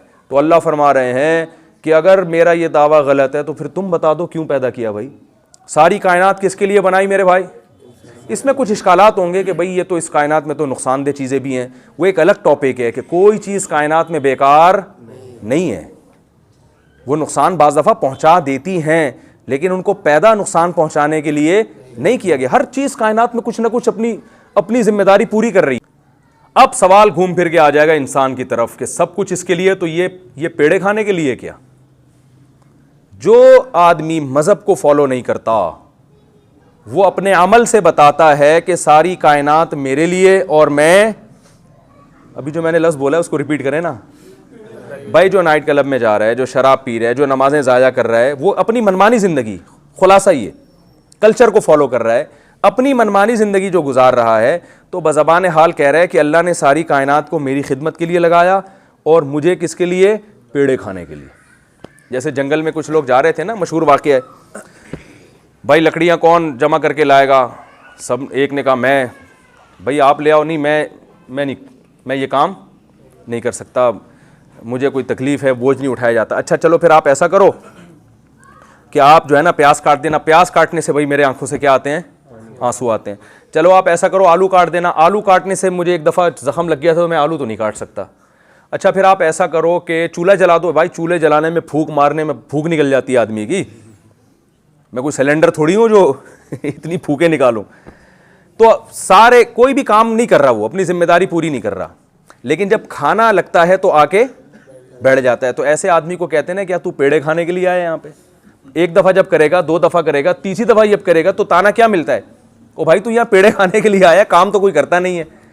तो मेरे भाई जो लोग सिर्फ लाइफ का मकसद ये समझते हैं कि इंजॉय करना, इंटरटेनमेंट, आज फला मूवी देख ली, आज फला ड्रामा देख लिया, आज फला, आप बोर हो रहे हैं तो यार बोर हो रहे हैं, तो भाई हम तो हैरान होते हैं कि टाइम को तो अगर उलमा तो ये कहते हैं बस चले तो इसको किसी तरह रोक लिया जाए, किसी तरह रोक लिया जाए। तो आप सोचो कि जिनके ये जज्बा हो कि किसी तरह टाइम को रोका जाए, जो मकसद हयात को पहचान लेते हैं ये ज़ाया हो रहा है, तो वो जब ऐसे लोगों की बात सुनेंगे जो कह रहे हैं यार टाइम गुजर नहीं रहा, तो कितनी हैरानगी की बात होगी कि नहीं होगी? यानी लोगों का मसला ये कि टाइम पास नहीं हो रहा।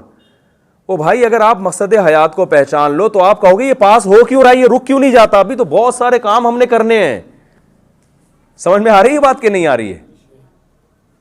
लोग कहते हैं टाइम पास नहीं हो रहा, तो अहलुल्लाह क्या कहते हैं कि टाइम पास हो क्यों रहा है, ये रुक क्यों नहीं जाता? अभी तो बहुत सारे काम मरने से पहले हमने करने हैं, काश ये वक्त किसी तरीके से रुक जाए। टाइम याद रखो, जो ये कहता है ना पास नहीं हो रहा, वो बहुत बड़ा बेवकूफ़ है। उसे कब्रिस्तान ले जाओ, उसे दिखाओ कि भाई इनका टाइम पास हुआ था तो यहां तक पहुंचे हैं ये, तो आप भी यहां पहुंचोगे। क्या ख्याल है, पहुंचेंगे कि नहीं पहुंचेंगे? आप कहें हाँ मैं पहुंचूंगा, तो क्या टाइम पास हुए बगैर पहुंच जाओगे या पास करके पहुंचोगे? तो टाइम पास हो रहा है तभी तो कब्र में जाओगे। तो टाइम तो लाजमी पास हो रहा है। हाँ ये टाइम अच्छे काम में पास हो रहा है या बुरे काम में। तो अब क्या होता है कि लोग क्या करते हैं, भाई टाइम पास नहीं हो रहा तो गाना सुन लिया, वो फलाने की ग़ीबत कर ली, और चलो यार इस डब्बू में जाके, स्नूकर क्लब में वहाँ जाके वो 2-2 घंटे वो उसको शॉट मारते रहते हैं बैठ के, और बस वो एंटरटेनमेंट। मकसद हयात क्या है? बाकी ये जानवर इसके लिए मुसख्खर हो गए, जब चाहता है, इसका दिल चाहता है मछली खाने को चला जाता है, होटल पे मछली खा के आता है। उस मछली को कितनी टेंशन से निकाला होता है, वो कैसे मौत के घाट उतारा होता है उसको। जब चाहता है बकरे की चाँपें खाने चला जाता है। तो ये बकरे की चाँपें आसानी से थोड़ी बन गई हैं, इसके लिए बकरे का खून बहाया गया है, उससे जीने का हक छीना गया है। लेकिन बकरे को ना हड़ताल करने की इजाज़त, ना एहतजाज करने की इजाज़त। गाय घास खाती है, दूध कौन पीता है भाई? भैंस से सारी ज़िंदगी दूध निकाल के जब वो हड्डियों का ढांचा बनती है, तो होना तो ये चाहिए था एहसान का बदला एहसान। माएँ कहती है ना, मैं दूध नहीं बख्शूंगी, कहती है ना, क्योंकि दूध पिलाना माँ समझती है मेरा सबसे बड़ा एहसान। तभी हम इस ताने से बचते हैं कि यार माँ ने ये ताना न दे कि दूध नहीं बख्शूंगी। जैसी माँ बूढ़ी होती है उसकी खिदमत करते हैं, अम्मा तूने मुझे बचपन में दूध पिलाया, मानते हैं ना, कैसी खिदमत करते हैं उसकी जनाब, बस भाई खिदमत करते हैं, भाई इसने हमें दूध पिलाया। और माँ भी ये ताने देती है मैंने दूध पिलाया तुझे। लेकिन भैंस तो ज़्यादा दूध पिलाती है भाई, क्या ख्याल है? माँ 1 पाव पिला देती होगी, आधा किलो पिला देती है, भैंस तो रोजाना 20-20 किलो पिला रही है। क्या ख्याल है भाई? और उस दूध में तो मक्खन और दही भी बन रहा है, और पता नहीं क्या क्या, देसी घी अलग और पनीर अलग। और तभी तो हिंदू लोग, भाई माजरत के साथ हिंदू लोग क्या कहते हैं कि भाई जिस गाय ने तुम्हारी इतनी खिदमत की है तो वो माँ है ना वो तुम्हारी। अकली लिहाज से तो बिल्कुल ठीक बात है ये।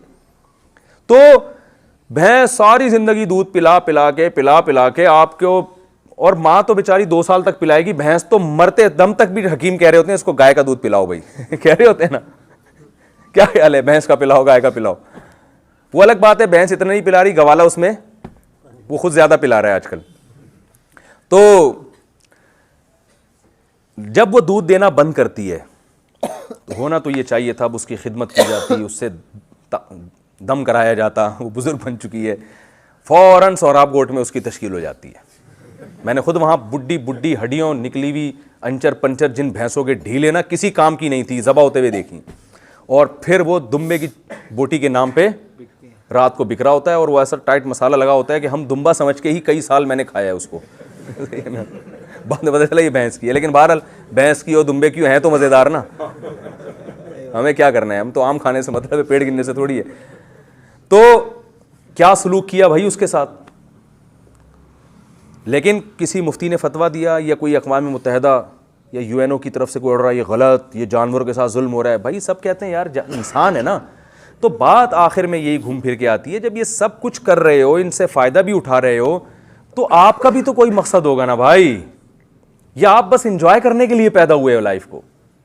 ये नहीं हो सकता, ये मुमकिन नहीं है। तो इसलिए अल्लाह ने कहा कि कोई जवाब, माकूल जवाब तलाश करके बताओ, जो समझ में आए, कोई अक्लमंद उस पर गौर करे, बोले भाई ये वाकई सही जवाब है। तो हमारे पास इसका जवाब नहीं है, क्योंकि ये जवाब भी वही देगा जिसने हमें बनाया है। तो अल्लाह कहते हैं जब तुम्हारे पास जवाब नहीं है तो जो जवाब मैं दे रहा हूँ उस जवाब को मान लो। वो जवाब क्या है? वमा खलक़तुल जिन्ना वल इंसा इल्ला लियाबुदून, मैंने इंसान और जिन्नात को सिर्फ अपनी इबादत के लिए बनाया है। इबादत का मतलब नमाज रोज़ा नहीं है, इबादत का मतलब ग़ुलामी, कि मैं देखना चाहता हूँ इम्मा शाकिरन व इम्मा कफूरा, कि ये मेरा बन के ज़िंदगी गुजारता है या मेरी बगावत करके ज़िंदगी गुजारता है। मैं समझा पा रहा हूँ अपनी बात? तो अल्लाह ताला ने इंसान को आजमाइश के लिए पैदा किया है कि कौन है जो मेरा खा के मेरा शुक्र अदा करेगा और कौन है जो मेरा खा के मेरी नाफरमानी करेगा। अब अल्लाह का शुक्र अदा करने के लिए ज़रूरी है कि उसके अहकाम पे चला जाए, उसकी नेमतों को उसकी मर्ज़ी के मुताबिक इस्तेमाल किया जाए और उसकी नाफरमानी ना की जाए। तो मर्ज़ी के मुताबिक जब ही चलेंगे ना, हमें पता भी होगा कि वो चाहता क्या है अपने बंदों से। क्या ख्याल है भाई? तो ये चाहत इस्लाम के अलावा दुनिया का कोई मज़हब नहीं बताता। इसलिए इस्लाम ही बताता है कि अल्लाह अपने बंदों से चाहता क्या है, और इस्लाम के पास इसके मजबूत दलाइल हैं कि ये अल्लाह का कलाम है। दुनिया में कोई ऐसी गाइडेंस नहीं है, कोई ऐसी किताब नहीं है कुरान के अलावा जो आपको बताए कि अल्लाह अपने बंदों से क्या चाहता है। तौरात और इंजील तहरीफ हो चुकी है, वो जब आप पढ़ेंगे तो आपकी समझ में ही नहीं आएगी। वो खुद गैर मुस्लिम मानते हैं, यहूद और नसारा, के ये गाइड नहीं कर सकती हमें। एक गैर मुस्लिम से मेरा मुनाजरा हुआ, मुनाजरा की बहस हुई। वो ईसाइयों के पादरी थे। मैंने उनसे कहा कि अल्लाह हमसे क्या चाहता है, ये अल्लाह के कुछ कवानीन होंगे ना? उन्होंने कहा हाँ। मैंने कहा तो आपके पास वो अल्लाह के कवानीन मौजूद हैं? जिनसे पता चले कि ये अलाउड है, ये नॉट अलाउड है, ये हलाल है, ये हराम है। तो हज़रत ईसा के जो कवानीन हैं जो उन पे नाजिल हुए उसने कहाँ मौजूद हैं? मैंने कहा बताएं। कह रहे हैं वो कानून ये कि सच बोलो, झूठ ना बोलो, इंसानों की खिदमत करो, जुल्म ना करो। मैंने कहा ये तो अक़वाम मुत्तहिदा भी यही कहती है, इसके लिए भाई तौरात पढ़ने की क्या ज़रूरत है इसके लिए? ये तो मैंने कहा हमारे पड़ोसी भी यही कहते हैं, हालांकि वो तो ईसाई नहीं है। ठीक है ना, ये तो सारी दुनिया में अच्छे लोग ये कहते हैं झूठ ना बोलो। मैंने कहा इस कोई लॉ, कोई कानून, तो वो बहुत आधा घंटा हो गया वो बेचारों का जवाब नहीं आया। मैंने कहा, वो कह रहे हैं आप पूछना क्या चाहते हैं? मैंने कहा चले मैं आपसे वन बाय वन करके ना मसाइल पूछता हूं। मैंने कहा पहली बात, मैंने कहा अल्लाह की इबादत का क्या तरीका है? अल्लाह पहले तो ये चाहता है कि मेरे बंदे मेरी इबादत करें। उसने कहा हाँ चाहता है। मैंने कहा उसका तरीका क्या है? वो तरीका इनके पास मौजूद नहीं है। नमाज कैसे पढ़नी है? हमें तो इस्लाम ने बताया कि भाई 5 टाइम मस्जिद में हाज़िरी देनी है, ये वज़ू का तरीका है, इस तरह से आके हाथ बांध के खड़े होना है, सूरह फातिहा पढ़नी है, सूरत मिलानी है, फिर रुकू करना है, रुकू में ये पढ़ना है, कौमे में ये पढ़ना है, सजदे में ये पढ़ना है, एक रकत रह गई तो उसकी ये सज़ा है, एक रकत इजाफी पढ़ ली तो उसकी ये सज़ा, क़याम में तिलावत की जगह तैयात पढ़ ली तो ये सज़ा है। सही है ना? सज़ा क्या है? सद्दा साहब। वो सद्दा साहब का तरीका क्या है वो भी बता दिया। नमाज के दौरान वज़ू टूट गया तो ये करना है, ठीक है ना? वज़ू के बगैर नमाज पढ़ ली तो ये करना है। ये तो 5 टाइम। फिर उस नमाज के लिए बुलाने का क्या तरीका ये भी बता दिया। सफ़ बनाने का क्या तरीका बता दिया। एक इमाम आगे खड़ा होगा, जमात की नमाज कैसे होती है, इनफिरादी कैसे होती है, सारी चीज़ें मैंने कहा हमारे पास हवालों के साथ मौजूद हैं। मैंने कहा फिर जो हज का तरीका है, ज़िंदगी में 1 दफ़ा करना है, कितनी दफ़ा करना है ये भी बता दिया, कैसे करना ये भी बता दिया। फिर अल्लाह ने यह भी कहा कि मैं एक ख़ास तरीका इबादत उससे भी खुश होता हूँ, मेरी खातिर भूखे भी रहा करो। किस महीने में रहना है ये भी बता दिया। कौन से मुफ्ती साहब ऐलान करेंगे तो कल चांद होगा ये भी बता दिया। समझ में आ रही है ना बात? यानी हुकूमत को उलिल अम्री मिनकुम, हुकूमत के ऐलान को फॉलो करो। वो हम नहीं कर रहे तो फिर 2-2, 3-3, 4-4, 8-8 ईदें हो रही हैं। लेकिन अल्लाह ने बता दिया कि अतीउल्लाह व अतीउर रसूल व उलिल अम्री मिनकुम, हुकूमत जो फैसला करे उसको मानो। तो हर चीज़ मैंने कहा हमें तो भाई बताई जा रही है, हमें तो बताई जा रही है। वुज़ू करने का तरीका क्या है, दांत कितनी दफ़ा साफ़ करने हैं, इस्तिंजा कैसे करना है, पाकी की डेफिनेशन क्या है, तहारत क्या है। सुबह उठ के नबी ने यहाँ तक बताया सुबह जब उठो तो डायरेक्ट पानी में हाथ मत डालो। ला यग़मिसन्ना यदहु फिल इनाई हत्ता यग़सिलहु सलासन, फरमाया जब तुम सुबह उठो तो डायरेक्ट पानी में हाथ मत डालो। फ़इन्नहु ला यदरी ऐना बातत यदुहु, तुम्हें नहीं पता तुम्हारे हाथ ने रात कहाँ गुजारी है, तो नापाक भी हो सकता है। तो पहले 3 दफ़ा धो लो। यानी पूरा सुबह से लेकर रात तक एक एक अमल बताया है। मैंने कहा यह तो सिर्फ इबादत का एक निज़ाम है जिस पे तकरीर के लिए 6 महीने चाहिए कम अज़ कम। फिर मुआमलात, खरीदो फरोख्त कैसे करनी है, उसमें इस्लाम ने बताया क़िमार ना हो, जुआ ना हो, सूद ना हो, गरर ना हो। मैंने कहा एक बात बताओ, इस्लामिक बैंकिंग तो दुनिया में है, यहूदी बैंकिंग क्यों नहीं है, ईसाई बैंकिंग क्यों नहीं है, हिंदू बैंकिंग क्यों नहीं है? इस्लाम ने बैंकिंग के मुकाबले में भी एक बैंकिंग पेश कर दी, ये इस्लामी है, ये गैर इस्लामी। ये एक तिजारत है, ये दुनिया की तिजारत, ये इस्लामी तिजारत। तभी मुफ्तियों में ताजरों के मुफ्ती अलग होते हैं। जामे तो रशीद में जो तिजारत में मुफ्ती बनते हैं ना, उनका सिलेबस ही बिल्कुल अलग है, वो बिल्कुल अलग स्टाइल में पढ़ते हैं, वो सिर्फ तिजारत के मसाइल बताते हैं। यानी इसमें जो मुख्तलिफ शोबों में PhD हो रहा है, PhD करवाई जा रही है। फिर मैंने कहा निकाह तलाक के मसाइल। मैंने कहा अच्छा मुझे एक बात बताओ, मियाँ बीवी में ना बन रही हो तो अलहदगी का तरीका क्या है ईसाई मज़हब के मुताबिक? आप लोग थक तो नहीं गए? मैं जल्दी से बात को बस ना समेट के ख़त्म कर रहा हूँ। मैंने कहा ईसाई मज़हब में मियाँ बीवी में जब अलहदगी होनी हो तो उसका क्या कानून क्या है? वो परेशान, कुछ मिलता ही नहीं। वो ऑस्ट्रेलिया के ईसाई थे ना, तो वो ऑस्ट्रेलिया का लॉ पेश करने लगे, आप अदालत में जाए। मैंने कहा ये तो ऑस्ट्रेलिया ने असेंबली में बिल पास किया है भाई। खुदा का कानून क्या है कि मियाँ बीवी का रिश्ता जुड़ तो गया, ख़त्म कैसे होगा? इस्लाम में तो तलाक का एक पूरा निज़ाम है ना। कुरान ने बताया तलाक मर्रतान फ़इम्साकुम बिमारूफ़िन औ तसरीहुम बिहसान, तलाक़ें 2 मरतबा हैं, उसके बाद चाहो तो रख लो, चाहो तो छोड़ दो। फ़इन तल्लक़ा, तीसरी दे दी, फ़ला तहिल्लु लहू मिन बादु, तीसरी के बाद हलाल नहीं है। फिर ये तो अल्लाह ने हुक्म बयान किया, फिर तलाक देने का तरीका बयान किया, तल्लिक़ूहुन्ना लिइद्दतिहिन्ना, इकट्ठी 3 मत दो, पहले 1 दो, फिर अगले महीने दूसरी दो, फिर तीसरे महीने में तीसरी दो। ये पूरा प्रोसेस है। और अहादीस में इसकी और ज़्यादा तशरीह मिलती है। ये भी बता दिया कि देनी भी है कि नहीं देनी, कब हलाल है कब बुरी है, ये सारी चीज़ें बता दी। तलाक देने के बाद अहकाम क्या है, महर कितना देना पड़ेगा, रुखसती से पहले तलाक दे दी तो आधा महर, अल्लाह कुरान में फरमाते हैं कि रुखसती से पहले तलाक दे दी तो आधा महर देना पड़ेगा, रुखसती के बाद तलाक दे दी तो पूरा महर देना पड़ेगा। तलाक दे दी, इद्दत पूरी नहीं हुई, इस दौरान मर गए तो विरासत में उसका हिस्सा होगा, पूरी डिटेल मिलती है। मैंने उनसे बोला भाई ये बताओ कि सिर्फ मुझे ये डिटेल नहीं चाहिए, अब पूरी बात तो मुझे याद नहीं ना, मैं तो कई साल पहले की बात थी, तो मैं उसका खुलासा बयान कर रहा हूँ अपने अल्फाज में। मैंने कहा मुझे ये बता दो कि तरीका क्या है। उस बेचारे को तरीका मालूम नहीं था। वो कहने लगा कि भाई ईसाई मज़हब में तलाक है ही नहीं। नहीं शादी तो है, तो वो कह रहे हैं है ही नहीं। मैंने कहा अच्छा है ही नहीं। मैंने कहा क्यों? मैंने कहा वो क्यों नहीं है? कह रहे हैं इसलिए कि अल्लाह चाहता है मियाँ बीवी जुड़ के रहें, उनमें कभी भी अलहदगी ना हो। मैंने कहा माशाल्लाह, अल्लाह चाहता है, यकीनन चाहता है कि मियाँ बीवी मोहब्बत से रहें, अलहदगी ना हो, लेकिन अल्लाह तो चाहता है, लेकिन मियाँ बीवी नहीं चाह रहे। मसला ये है कि जो बाज़ दफ़ा वो नहीं चाह रहे होते भाई, या बाज़ दफ़ा बीवी चाह रही होती है, मियाँ नहीं चाह रहा होता, मियाँ चाह रहा होता है, बीवी नहीं चाह रही होती। कह रहे नहीं ईसाइयत में तलाक नहीं है क्योंकि उनको फोर्स किया गया अब मोहब्बत से रहो। मैंने कहा हम भी फोर्स करते हैं, समझाते हैं, इस्लाम में भी ये है कि भाई तरीक़ा बताया है, सुलो कराओ आपस में, सुलो के बड़े फ़ज़ाइल हैं। लेकिन बाज़ दफ़ा मैंने कहा चलो मैं आपसे एक सवाल पूछता हूँ कि फ़र्ज़ कर लो अल्लाह ना करे आपकी बेटी की शादी हुई और वो हीरोइनची निकला दामाद। मैंने कहा अल्लाह चाहेगा कि हीरोइनची के साथ ये ज़िंदगी गुजारे है भाई? ये जुल्म नहीं है उस लड़की पर कि उसको कोई अलहदगी का कोई तरीका तो होगा ना? या वो बेतहाशा मारता पीटता है, सिगरेट से जलाता है। कह रहे नहीं ईसाइयत में तलाक नहीं है क्योंकि फिर हम जो है ना, क्योंकि वो औरत अपने अखलाक से उसको सुधार दे। वो अपने अखलाक से क्या करेगी? अपने शौहर को। तो मैंने कहा यार अगर आप पे अल्लाह न करे ये गुजरी हो तो फिर उसके बाद भी आपका यही तबसरा होगा है? क्या सारी दुनिया अखलाक से सुधर जाती है? अगर अखलाक में इतनी जान होती तो दुनिया में जितने ममालिक हैं वो पुलिस उनके पास होती, वो एक अखलाक सेंटर खोल लेते। क्या ख्याल है भाई कि भाई जो दुनिया में जुर्म होगा अखलाक सेंटर में ले जाओ, वहाँ नेक नेक लोग बैठे हुए हैं जो हर बात से पहले प्लीज़ भी लगाते हैं, आखिर में थैंक यू भी लगाते हैं, बड़ी तमीज़ से बात करते हैं, तोहफे ताइफ दे के। मैंने कहा जो बड़े मुजरिम होते हैं ना वो उन्हीं को लूट के निकल जाएंगे वो। तो फिर वो ना कंफ्यूज हो गया।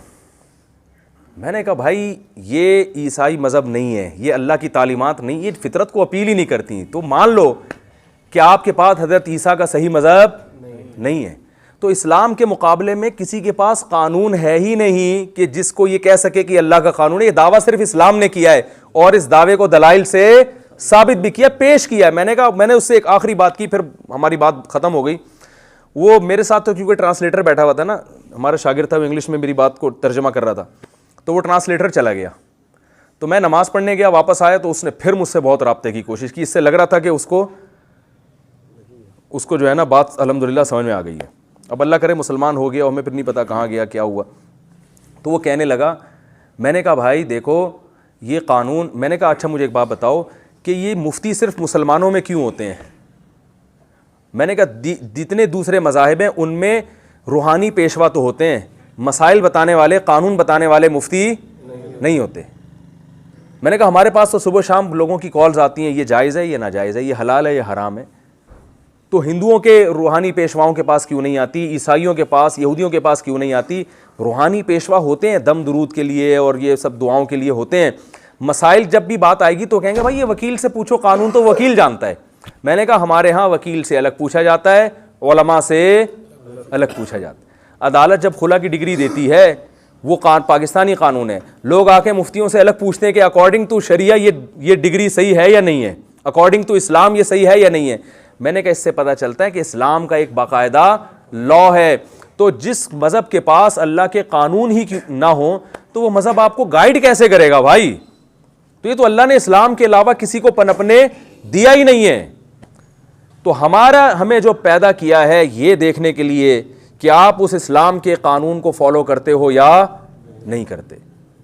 और अल्लाह ने एक आसानी रख दी, अल्लाह ने फरमाया मा जअल अलैकुम फिद्दीन मिन हरज, मैंने तुम्हें आजमाइश के लिए पैदा किया मगर वो ज़्यादा सख्त आजमाइश नहीं रखी है कि तुम मुसीबत में पड़ जाओ, क्योंकि गफूरुर रहीम है, रहमान है, आसान दीन बनाया। अल्लाह ये भी कर सकते थे कि दिन में 25 नमाजें पढ़ो, तो अल्लाह ने 5 नमाजें रख दी, और वो भी कितने फासले पर हैं भाई, 20 मिनट लगते हैं एक नमाज में, और उसमें भी हमारा फ़ायदा है। अल्लाह ये भी कर सकते कि साल में 6 महीने रोजे रखो, अल्लाह ने कहा पूरे साल में सिर्फ 1 महीना, और वो 1 महीना भी अल्लाह कह सकते थे कि 22 घंटे का रखो। अल्लाह ने कितना कि सुबह सहरी तबीयत से फोड़ो, वैसे तो अल्लाह ने खाने का कहा लेकिन हम फोड़ते हैं, जितना खाओ कोई पाबंदी नहीं है। इफ्तारी भी जल्दी करने का हुक्म दिया कि खामखा की टेंशन लेने की जरूरत बोलो भाई नहीं है, बस जब गुरूब आफ्ताब तक, वो भी सिर्फ 1 महीना। तो ये मुश्किल हकाम है। हज पे खर्चा ज्यादा होता है, देखो इतना खर्चा 5, 6, 7, 8 लाख रुपए तो लोग आजकल दावतों में उड़ा देते हैं, लेकिन अल्लाह ने कहा ज्यादा खर्चा है तो हर एक पर लाजिम नहीं है। जिसके पास पैसा है सिर्फ वो हज करेगा, और वो भी पूरी जिंदगी में सिर्फ। कितना आसान दीन भाई। जिना को अल्लाह ने हराम कर दिया, अब ईसाइयों ने भी जिना को हराम किया लेकिन उन्हें निकाह की भी हौसला शिकनी की, तो अल्लाह ने जिना को हराम कर दिया लेकिन हलाल के रास्ते खोल दिए। बर वक्त निकाह करो, बालिग होते ही निकाह करो, जेब में पैसे नहीं है घबराओ नहीं, इन यकूनु फुकरा युगनिहिमुल्लाहु मिन फज़लिही, फकीर हो गए अल्लाह माल में बरकत दे देगा। हौसला अफजाई की, हलाल के दरवाजे खोल दिए। फिर हराम जो खाने पीने की जो चीजें हराम की, उसमें भी अल्लाह ने हमें हौसला दिया, फरमाया कि ये चाइना वाले जो कुत्ते बिल्ली खा रहे हैं और सब कुछ खा रहे हैं, तुम पे पाबंदी, ये ना खाओ वो ना खाओ, तो घबराओ नहीं, ये तुम्हें टेंशन देने के लिए नहीं है। तुम इंसान हो, कुलू मिनत तय्यिबात, पाकीज़ा खाओ ना, गंद में क्यों मुंह मार रहे हो जाके भाई। जैसे एक बच्चा कह रहा है अब्बू वो देखो वो खा रहा है, वो खा रहा है, वो खा रहा है, और आप बच्चे को कहते हैं बेटा मैं तुम्हारे लिए शहद लेकर आया हूँ, इंजीर लेकर आया हूँ, जैतून लेकर आया हूँ, मैं तुम्हें सारी दुनिया की सारी चीजें खाने से मना थोड़ी कर रहा हूँ, मैं कह रहा हूँ वो फला चीज खा रहा है, वो फला चीज खा रहा है, उससे दांत भी खराब, पेट भी खराब, ये खाओ ना, ये मजे भी ज्यादा है और ये पाकीज़ा भी है। तो अल्लाह भी कह रहे हैं कि मुर्दार मत खाओ, हलाल करके खा लो। अरे वही आप एक बकरी कचरे से उठा के खा लें और एक है बिस्मिल्लाह अल्लाहू पढ़ के उसको ज़बह करके खा लें, तो ज्यादा अच्छा कौन सा है? अगर अल्लाह ने यही मना कर दिया तो गोश्त खाना ही नहीं है, तो टेंशन में आ जाते हैं हम। गोश्त में बहुत सारी अकसाम गोश्त की हलाल कर दी, जो नापाक जानवर थे उनको क्या कर दिया? हराम, क्योंकि हलाल इतना ज्यादा है कि हमें हराम की तरफ जाने की जरूरत नहीं है। नजर की हिफाजत का हुक्म दे दिया ताकि आपकी मोहब्बत किसके लिए खालिस हो जाए? बीवी के लिए। यह नजर किसी और पे ना पड़े, इससे बीवी को मोहब्बत मिलेगी, और वो जो अपने बाप के घर को छोड़कर आई है उसके साथ वफा होगी, तो आपकी बेटियों को भी फायदा होगा मुस्तकबिल में। अंग्रेज बड़े मजे उड़ाते हैं लेकिन ये मजे अपनी बेटियों में भुगतने पड़ते हैं उनको। यही वजह है कि अब बेटियां पैदा करना ही छोड़ दी, औलाद पैदा करना छोड़ दी उन्होंने। यार छोड़ो, इस टेंशन में कौन पड़े, जिसका नतीजा क्या निकला? एक और मुसीबत कि बुढ़ापे में तन्हाई दूर करने वाला कोई नहीं होता। आप जाओ, आपको जापान में मिलेंगी ऐसी वेबसाइट्स, बूढ़े आदमी के लिए रेंट आ बंदा। हमारे यहां तो रेंट आ कार होती है ना। अरे किसी बूढ़े को देखा किराए पे बंदा बुला के कह रहा हूं मुझसे बात करो। हमारे यहां तो जो पोते नवासे बहुएं दामाद इतने माशाल्लाह बुढ़ापे में होते हैं कि तन्हाई अल्हम्दुलिल्लाह नहीं होती। तो वहां क्या है कि वो रेंटे बंदा है बाकायदा, वो आप देख लें, सर्च कर लें नेट पे जाके, तन्हाई दूर करने 1 घंटे के लिए बंदा बुलाया जाता है किराए पर कि यार कोई ना बेटा है, ना जब बेटा ही नहीं है तो बहू कहाँ से होगी, पोते नहीं है, नवासे नहीं है। बुढ़ापे में वो साइंसदान भी पागल और डिप्रेशन वाली जिंदगी गुजार रहा होता है, कोई उसको लिफ्ट कराने के लिए तैयार नहीं होता। तो ये तबाही वाली जिंदगी है भाई जिसकी तरफ हम जा रहे हैं। तो इस्लाम अल्लाह की बहुत बड़ी नेमत है। तो रोज़ाना 5 मिनट निकाल के ना, देखें ये बयान तो होगा, ये तो असरात ख़त्म हो जाते हैं। 5 मिनट रोज़ाना ना अपनी डायरी में नोट कर लें, मैं ये गौर करूँगा मैं आया क्यों, तो क्या मैं उस मकसद को सामने रख के ज़िंदगी गुजार रहा हूँ या नहीं गुजार रहा। अगर नहीं गुजार रहा तो ये मोहलत हमेशा नहीं मिलेगी, एक दिन आँख बंद होने वाली है, उसके बाद दोबारा संभलने का मौका नहीं मिलेगा। अल्लाह ने फरमाया कल्ला इन्नहा कलिमतुन हुवा क़ाइलुहा, तुम्हारी ज़बान से निकला हुआ एक कलिमा होगा मौत के वक्त कि अल्लाह मोहलत दे दे। इस कलिमे की हैसियत इससे ज़्यादा नहीं है कि हवा में तहलील हो के ख़त्म हो गया, मोहलत नहीं मिलेगी दोबारा। अभी बहुत मोहलत मिली हुई है। कोई 40 साल में अल्लाह की तरफ आना चाहे, 50 साल बाद आना चाहे, 99 साल बाद भी आना चाहे तो अल्लाह बुला लेंगे, लेकिन मौत के वक्त अल्लाह नहीं, अल्लाह तौबा कबूल नहीं करते। अल्लाह ताला से दुआ है कि अल्लाह ताला जो बातें मैंने कही उनमें कमी कोताही मुआफ़ फरमाए, और अपनी मकसद हयात को पहचान कर उसको सामने रख के ज़िंदगी गुजारने की तौफ़ीक़ अता फ़रमाए। तो ये मुसाफिर खाना है, ये आजमाइश की जगह है। इसके बाद एक और जहान आएगा, जो अच्छा करेगा वहाँ उसको अच्छा बदला मिलेगा, जो बुरा करेगा वहाँ उसको सज़ा मिलेगी। अल्लाह ताला हम सबको अमल करने की तौफीक अता फरमाए। आप दुआ करवाएं जी। जी अच्छा अच्छा जी। अल्हम्दुलिल्लाहि रब्बिल आलमीन वल आक़िबतु लिल मुत्तक़ीन वस्सलातु वस्सलामु अला रसूलिहिल करीम व अला आलिहि व सहबिहि अजमईन। रब्बना आतिना फ़िद दुनिया हसनतन व फ़िल आखिरति हसनतन व क़िना अज़ाबन्नार। ऐ अल्लाह, जो कुछ कहा सुना इसमें कमी कोताही को माफ़ फरमा। ऐ अल्लाह, इसमें जो हक़ बात हुई है अल्लाह, हम सबको उस पर अमल करने की तौफ़ीक़ अता फ़रमा। ऐ अल्लाह, हम सबको मौत से पहले तौबा की तौफ़ीक़ नसीब फ़रमा। हर किस्म के सग़ीरा कबीरा गुनाह से बचने की तौफ़ीक़ अता फ़रमा। ऐ अल्लाह, जो बीमार है उनको शिफ़ाए कामिल आजिल अता फ़रमा। ऐ अल्लाह, हम में से हर शख्स से इखलास के साथ, आफ़ियत के साथ, क़ुव्वत और हिम्मत के साथ अपनी मर्ज़ी के मुताबिक अपने दीन का खूब काम ले। ऐ अल्लाह, हम दीन के कामों में किसी से पीछे न रहें। ऐ अल्लाह, ख़ास तौर पर इन अहले खाना जिन्होंने ये बयान रखवाया, इनके घरों में बरकतें नाज़िल फ़रमा। ऐ अल्लाह, इनको रिज़्क़ की फ़रावानी अता फ़रमा, कुशादा रिज़्क़ हलाल अता फ़रमा। ऐ अल्लाह, जिस मुसलमान की जो जायज़ मुराद हो उसकी मुराद को पूरा फ़रमा। जहाँ कहीं अल्लाह मुसलमानों पर दुनिया में जुल्म हो रहा है अल्लाह, तो अपने फ़ज़ल से उनकी हिफाजत फ़रमा। ज़ालिमों को अल्लाह हिदायत अता फ़रमा, जो हिदायत के काबिल नहीं है अल्लाह उनको तबाह बर्बाद फ़रमा। अल्लाहुम्मा इन्ना नस्अलुका मिन खैरि मा सअलका मिन्हु नबियुका मुहम्मदुन सल्लल्लाहु अलैहि वसल्लम व नऊज़ु बिका मिन शर्रि मा इस्तआज़का मिन्हु नबियुका मुहम्मदुन सल्लल्लाहु अलैहि वसल्लम। अंतल मुस्तआन व अलैकल बलाग़ व ला हौला व ला क़ुव्वता इल्ला बिल्लाह। सल्लल्लाहु तआला अला खैर ख़ल्क़िही मुहम्मद व अला आलिहि व सहबिहि अजमईन बिरहमतिका या अरहमर राहिमीन।